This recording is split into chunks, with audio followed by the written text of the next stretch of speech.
What's up, everyone? It's a knife side here, and today I'm going to be doing my full review on the sharpening stone. This is the Spyderco medium bench stone. And I've had this stone for a couple months. I've sharpened a ton of knives on it, so I feel like I've used it enough to do my review on it. So what I'm going to do, I'm just going to basically say the pros and cons, and I'm going to do a full sharpening on my Kershaw leak. So the pros of this stone. One, it is a very hard stone and it is a very flat stone, and it will stay flat for a very long time.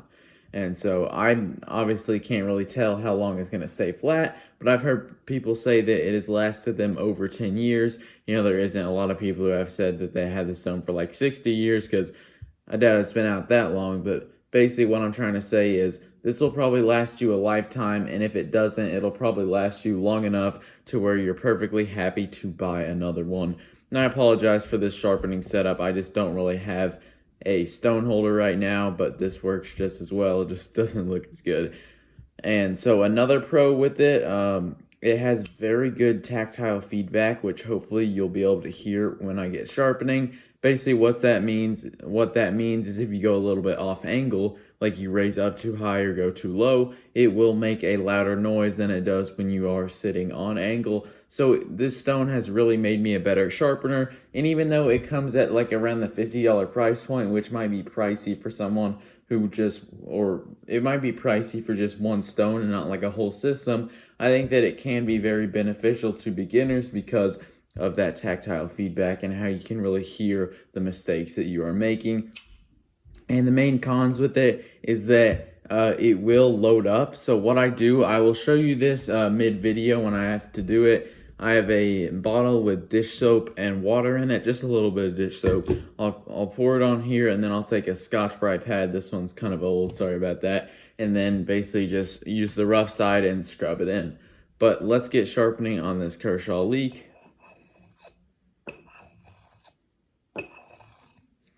And I haven't used this knife in a while, but I haven't sharpened it in a while either, so let's see that edge.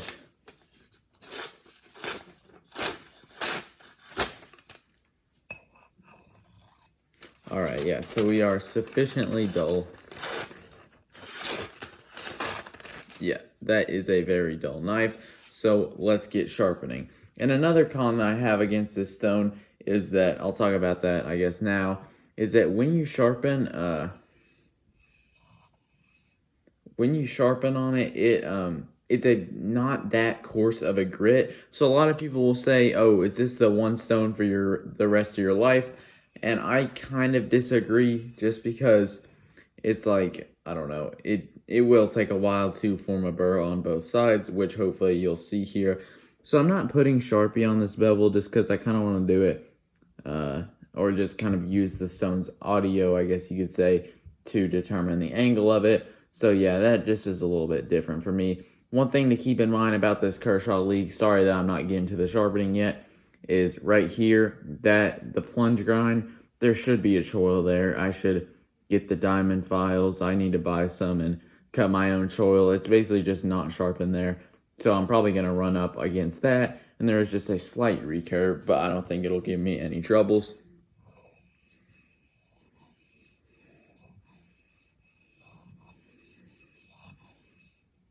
Don't know what I was doing with my pointer finger there, but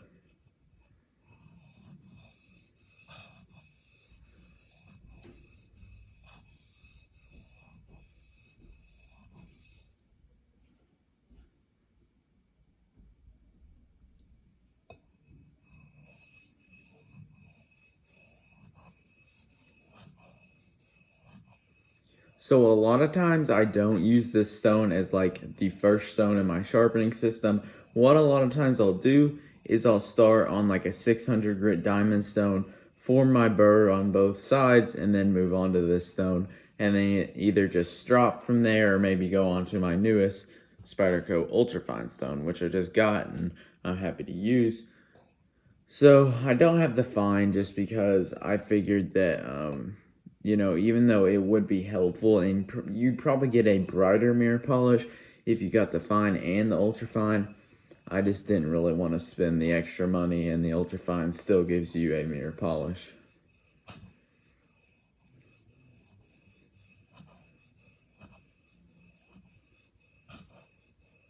And one thing about these stones, if you have them and you're watching this, or maybe you're thinking about getting them, is you can use a decent amount of pressure on them, which I personally really like. And my only complaint, I guess, about that is sometimes I'll get a hand cramp right there from using pressure for a longer period of time. But other than that, I like using pressure because I really feel like it helps me hold my angle better.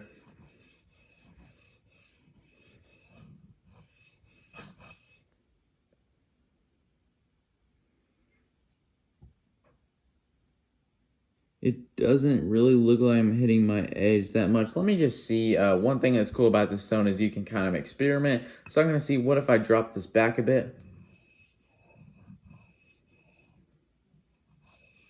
That doesn't sound good. Raising it up. That doesn't sound good either. So right about here is where it sounds the best.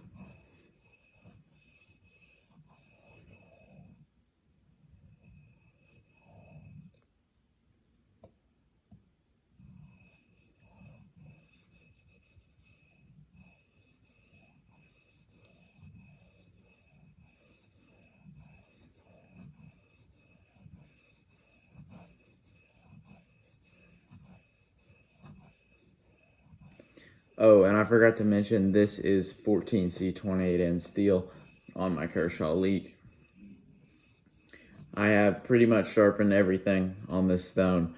The nicest steels that I have. I've touched up my M4 on this stone. I don't really like to actually do a full sharpening of M4 on this, just because I like M4 a bit toothier, but stone still did fine with it.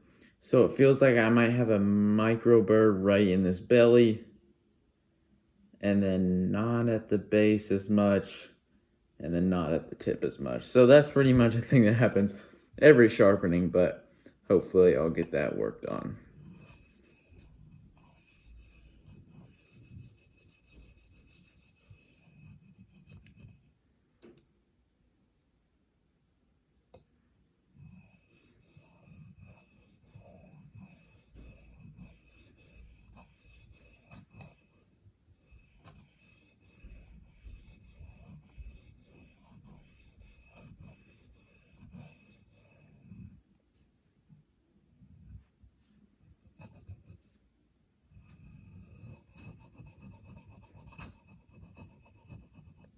Trying to hit that base a little bit more now, and then I have a burr pretty much everywhere except that little, probably a couple of millimeters by that tip.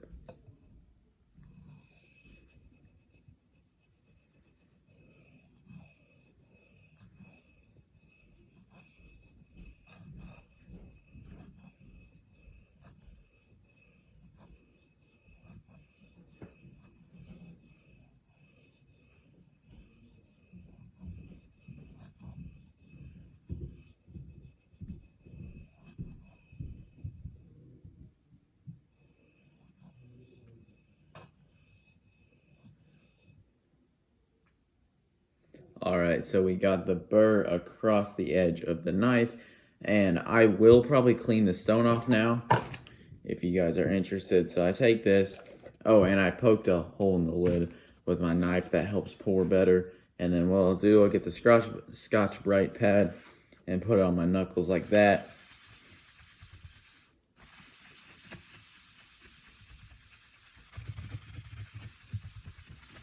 And you do have to use a little bit of force with this.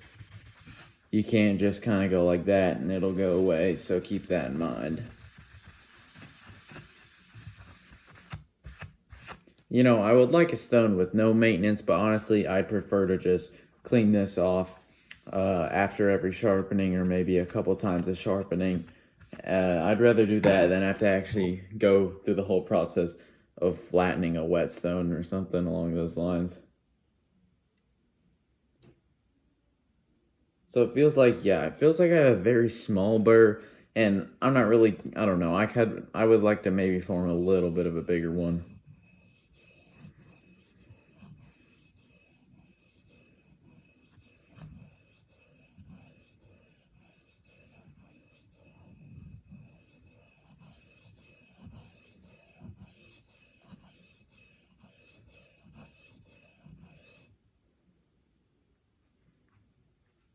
So yeah, that feels a little bit better. I'm comfortable with that. So let's sharpen on the other side now.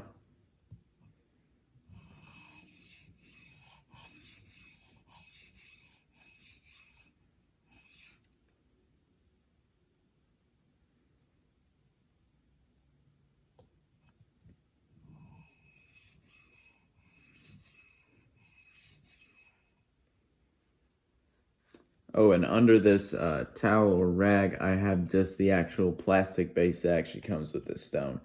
And it looks like the stone can fit in here when you sharpen, but the sad truth is, unless you sharpen like right on the corner of something, it's not going to be able to work because it sits so low that your ankles will, or not your ankles, why did I say that? Your knuckles will hit it.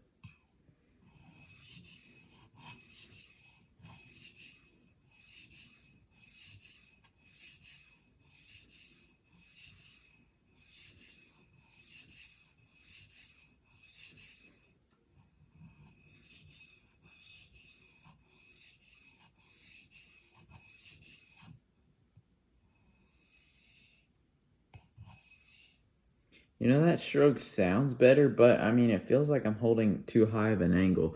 Like I noticed from the factory, the grind kind of looked a bit off center on this knife, which I know that for any Kershaw or ZT I've had, that's been the case.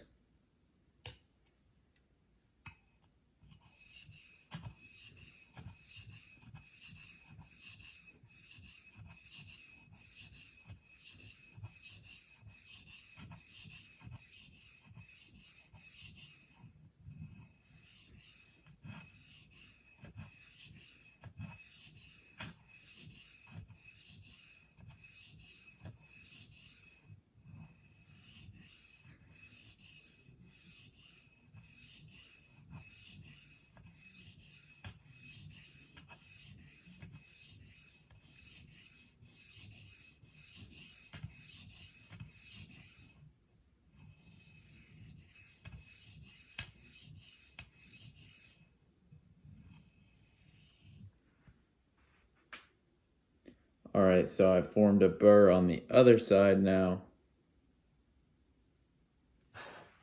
Now let's flip it back.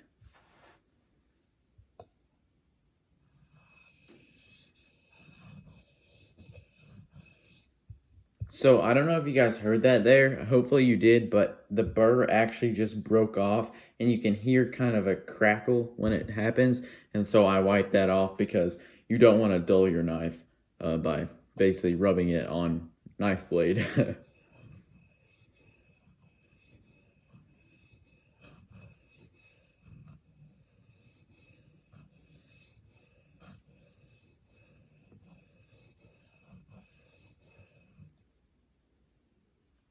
So I flipped that burr back. Now I'm just going to do a couple of strokes, lighten up the pressure. And if you're concerned about that noise being louder, that's just me knocking the burr off.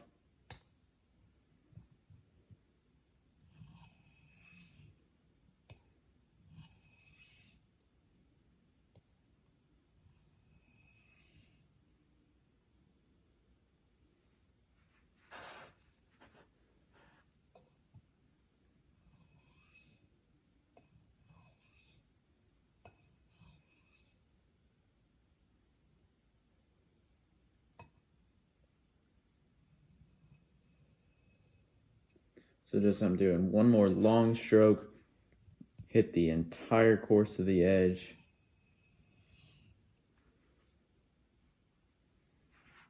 I might do a couple of very light strokes.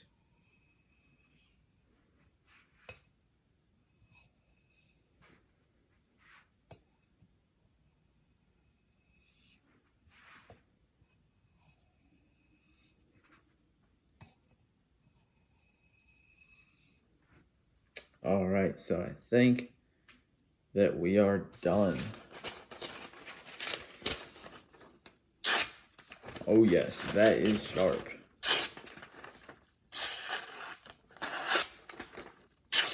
Couldn't really S-cut it there. I might just try a couple more swipes on the stone, really focus on holding my angle. Sometimes it just works for me. And so just keep it there. Hold the angle all the way throughout as perfect as you can. One thing I do, you feel funny doing it, but just watch me. I'll set it, and then I'll lean forward, and then just lean back. You know, and I'll kind of fall back at the end. So if you if you're like old or something and you can't do that, don't do it. I don't want you to fall over. But basically just set your angle, lean forward, and just hold your arms completely still, and just lean back. It actually kind of works to make yourself hold a perfect angle. Oh, I just kicked the trash can behind me. I kicked the bucket. And on this side, I guess I would lean back this way. I've never really done on this side, but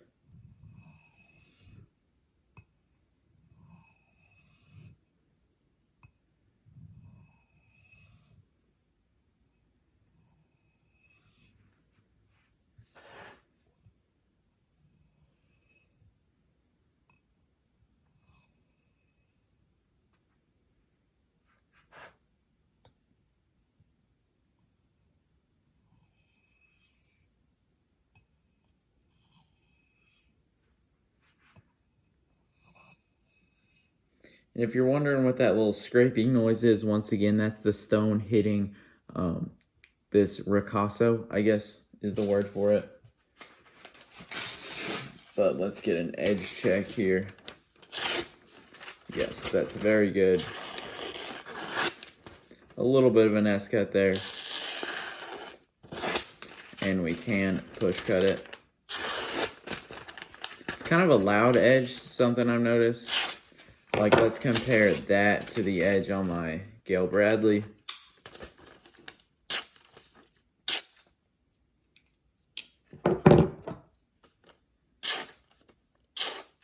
Still a very good edge, though. What I can do now is I'll try and get this paper out of the way, and then I will hit it on a strop. And this is a strop that I recently made, or you guys have probably seen the strop that I've made. It looked kind of wonky, and it had some of this 0.25 micron diamond spray on it. And that is honestly, it's very good if you want to just get a really super bright mirror polish. But it just isn't my favorite when actually using it as a functional strop that's going to remove burr. So what I did, I basically cut an extra part off so I could strop on both sides.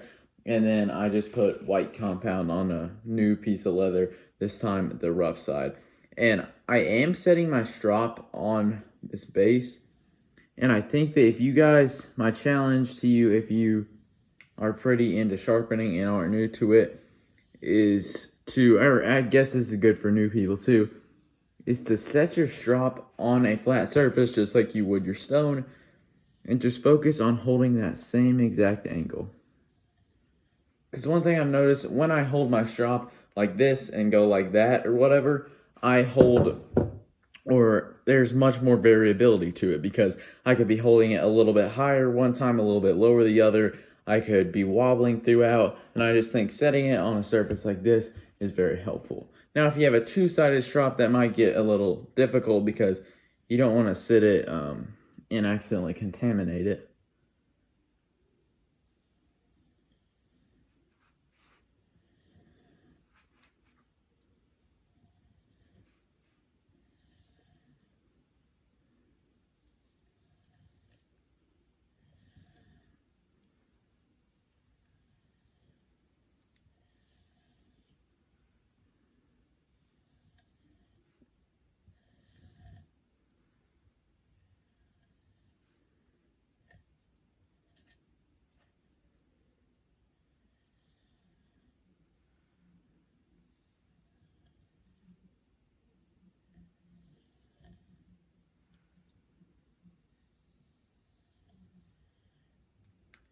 All right, so I think that I am all done here. Let me see, and honestly, that edge off my stone, that'll serve me fine because I got most of the burr off, but that strop will really just help refine and straighten out that edge. And as you heard, hopefully you can hear this, it is a much cleaner cut. That one really wasn't, but this one. A little bit of an S cut there. Paper was kind of bending on me. very sharp edge. And let me do some more tests with it. I got this phone book paper that is very, very thin. You guys have probably seen it if you've seen some of my old sharpenings, but this is just so flimsy and thin. Like, I honestly can hardly S-cut it because the paper will just bend out of the way. But yes, it can do this very nicely. Kind of ripped it there. But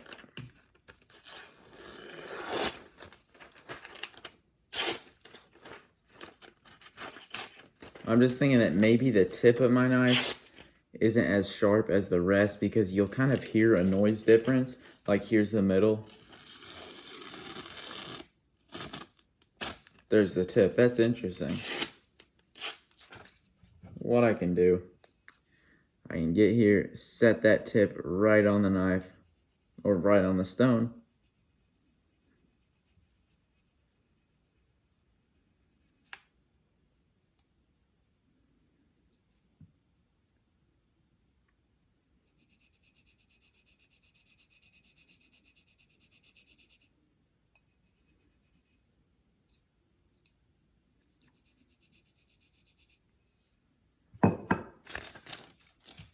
Hopefully that maybe made a difference.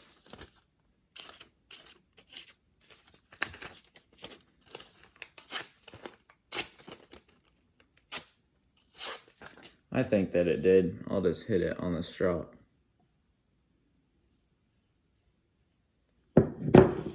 And let's see.